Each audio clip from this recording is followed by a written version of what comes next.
बिहार में नेपाल, बांग्लादेश के लोगों के नाम वोटर लिस्ट में, पीके का सरकार पर सीधा सवाल। जन सुराज के सूत्रधार प्रशांत किशोर ने नीतीश सरकार पर गंभीर आरोप लगाए हैं। पीके ने कहा, भाजपा और नीतीश कुमार की सरकार को जवाब देना चाहिए कि कैसे नेपाल और बांग्लादेश के लोग बिहार आकर वोटर लिस्ट में नाम जुड़वा लेते हैं। यह सिर्फ लापरवाही नहीं, लोकतंत्र से खिलवाड़ है।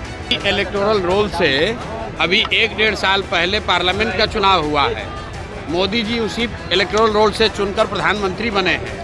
तो क्या इलेक्शन कमीशन ये मान रहा है, स्वीकार कर रहा है कि जिस इलेक्टोरल रोल से लोकसभा का चुनाव हुआ उसमें बहुत सारे बांग्लादेशी या दूसरे गैर कानूनी लोग वहाँ पर उस इलेक्टोरल रोल में हैं। और दूसरी जो बड़ी बात है कि अगर ये लोग बिहार में आके रह रहे हैं तो बिहार में तो भाजपा की, नीतीश की ही सरकार है।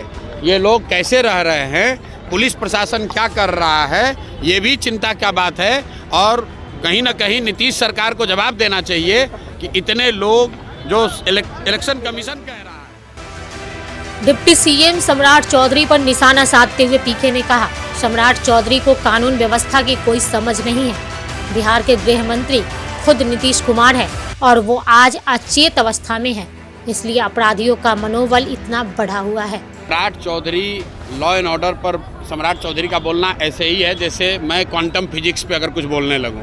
भाई, सम्राट चौधरी को लॉ एंड ऑर्डर का क्या समझ है?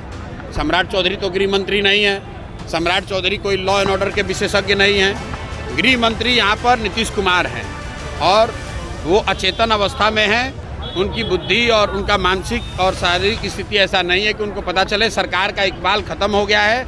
जिसको जो मन आ रहा है वो कर रहा है। पूरे सरकार को 3-4 अधिकारी और 4-5 उगाही मंत्री चला रहे हैं। इसीलिए पूरे बिहार में ये क्या बिहार की सरकार जवाब देगी वोटर लिस्ट में घुसपैठ और अपराध पर?